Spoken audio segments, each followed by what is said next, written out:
कोल्हापूर जिल्ह्यातील ज्या गावातून आपण आलो तेव्हा गावाची लोकसंख्या 1700 होती। तेव्हाही गावाच्या शाळेत बोटांवर मोजण्याइतकेच विद्यार्थी होते, परंतु मराठी शाळा बंद पडली नाही।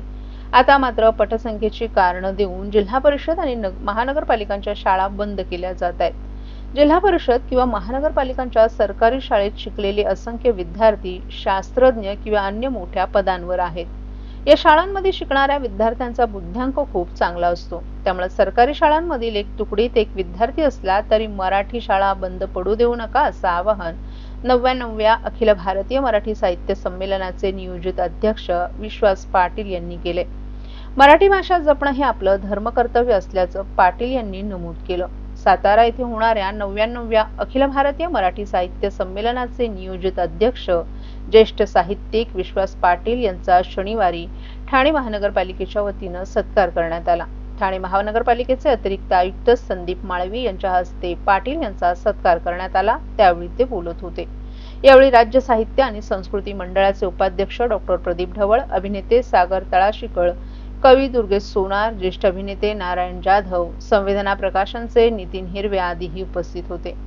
यावेळी कवी सतीश सोळांकुरकर यांच्या कवितांचं कवी दुर्गेश सोनार यांनी केलेल्या रसग्रहणावर आधारित सोळांकुरांचं ललित्य या साहित्याचं प्रकाशन यावेळी मान्यवरांच्या हस्ते करण्यात आलं। ठाणे महानगरपालिकेच्या नरेंद्र बळाळ सभागृहात हा कार्यक्रम संपन्न झाला। मराठी भाषा संस्कृती कधी नव्हे एवढ्या धोक्यात आहे, त्यामुळे आपली मराठी भाषा जपण्यासाठी तिची काळजी घेण्यासाठी सर्वांनी पुढे येण्याची गरज असल्याचंही पाटील यांनी सांगितलं। जगातले कुठलेही सरकार भाषेचं जतन करण्यासाठी पुढे येत नाही, त्यामुळे मराठी भाषेसाठी उठाव करण्यासाठी आता लोकांनी नेटानं पुढे यावं असं आवाहन देखील त्यांनी केलं। सर्व नागरिकांना आवाहन करण्यात येत आहे की सध्या डासांमार्फत पसरणाऱ्या डेंग्यू या आजाराचा प्रसार रोखण्यासाठी प्रत्येकाने पुढील प्रमाणे कार्यवाही करावी। डेंग्यू आजार एडिस इजिप्ती हा डास चावल्याने होतो। या डासांची पैदास साचलेल्या किंवा साचवलेल्या स्वच्छ पाण्यामध्ये होते। 8 दिवसांपेक्षा जास्त दिवस पाणी उघडे व साचून राहिल्यास त्यात डास अंडी घालतात। अंड्यांच्या अळ्या तयार होऊन पुढे डास तयार होतात। यासाठी आपल्या घरातील पाणी साठे उदाहरणार्थ बॅरल्स, पिंपे, टाक्या, हौद, रांजणे इत्यादी दर आठवड्याला रिकामे करून घासून पुसून कोरडे करून पुन्हा भरावे। 1 दिवस कोरडा दिवस म्हणून पाळावा। पाणी साठ्यांना घट्ट झाकणे बसवावीत किंवा जुनी साडी, चादर, धोतर यांनी बांधून झाकून ठेवावीत, म्हणजे डास त्यात जाऊन अंडी घालणार नाहीत। घराच्या गच्चीवर, आजूबाजूला, अंगणात कोठेही पाणी साचू देऊ नये। भंगार सामान उघड्यावर टाकू नये, उदाहरणार्थ टायर्स, प्लास्टिक सामान, कुंड्या, टाकाऊ वस्तू इत्यादी। अशा सामानात पावसाचे पाणी साठून त्यात डेंग्यूच्या डासांची पैदास होते। घरातील कूलर्स, फ्रीजच्या पाठीमागील ट्रे हे देखील वेळोवेळी कोरडे करावेत। लक्षात ठेवा, नुसत्या फवारणीने डास घनता कमी होत नाही, तर त्यासाठी डास पैदास ठिकाणे नष्ट करणे ही आपल्या सर्वांची जबाबदारी आहे। कोणताही ताप अंगावर न काढता जवळच्या शासकीय रुग्णालयात मोफत औषधोपचार घ्या। अशा प्रकारे नागरिकांनी सहकार्य केल्यास डेंग्यूचा प्रसार रोखणे सहज शक्य आहे।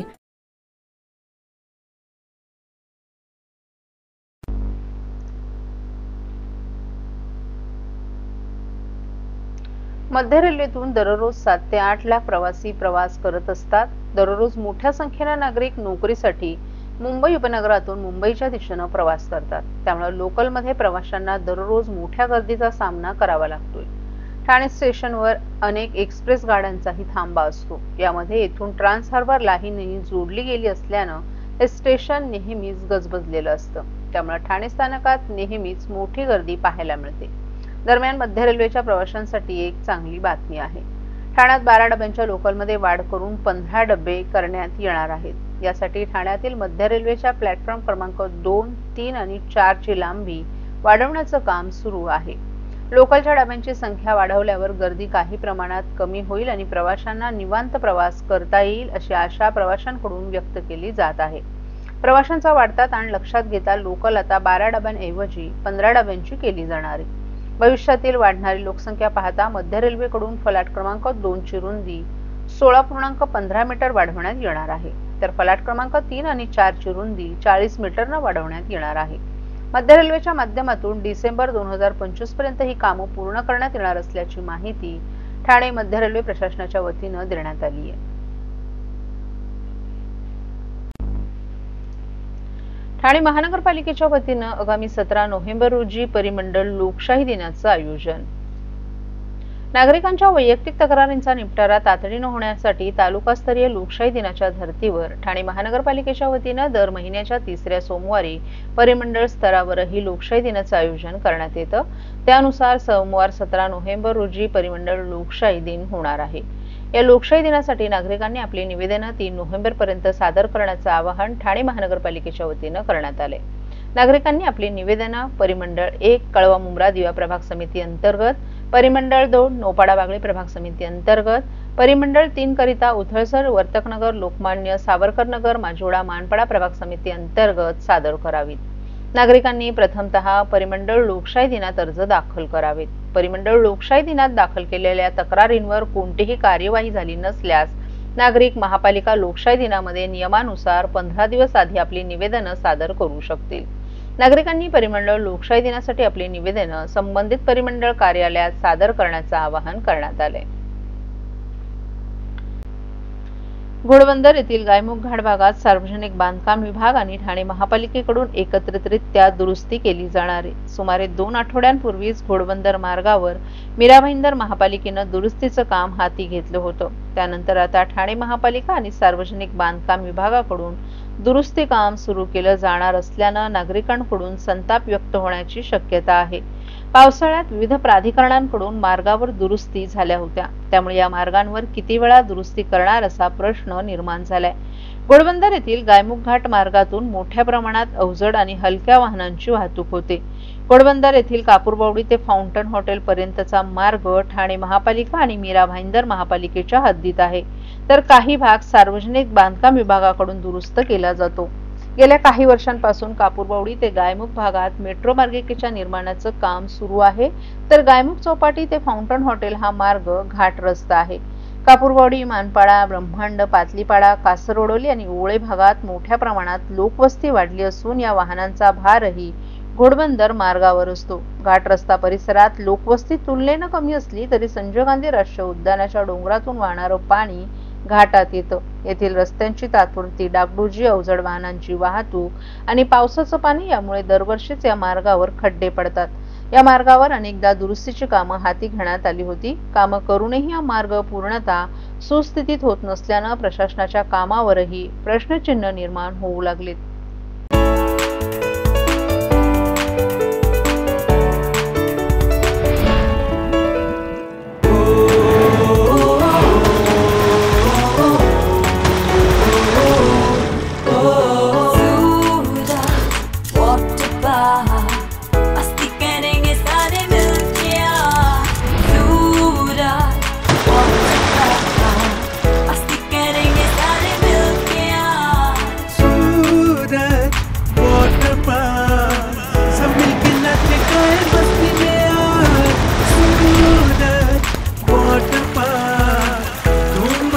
सब मिलके आज